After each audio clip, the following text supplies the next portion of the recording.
Greetings everybody. I wanted to speak to you this week as we've now marked a year of COVID in our region.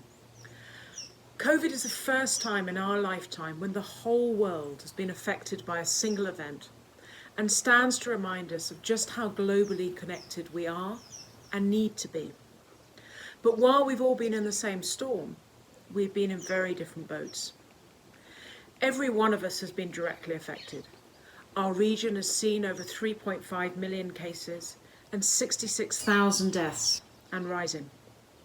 We have all been in lockdown, but some of you have been in the harshest lockdown in the world, not just once, but several times. We've all had friends and family sick with COVID, and some of us have lost loved ones. Some of you have been infected yourselves and continue to struggle with long COVID. We have juggled work with homeschooling, support to family, increased household chores. And as we hit this 1 year mark, I know that many of you are simply exhausted and frustrated, worn down by the cyclic nature of COVID. Yet despite all of this, you continue to work and give your lives to others. We have reached 3.5 million people, including 1.3 million children in our COVID response. You have provided nearly 1 million community members with protective materials. You have changed 19 regional and national policies to improve the international response to COVID.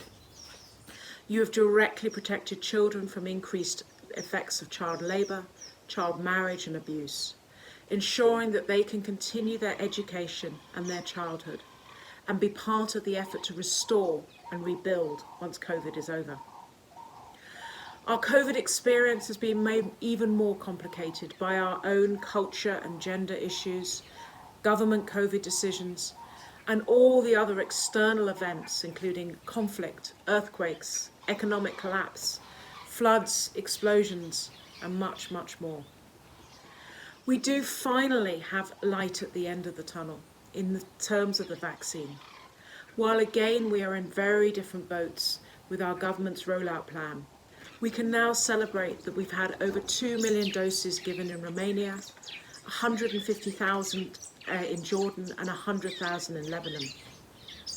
While I know there are still significant concerns over the vaccine, as of mid-March, over 360 million doses have been administered globally, and the serious side effects are a tiny, tiny percentage of this.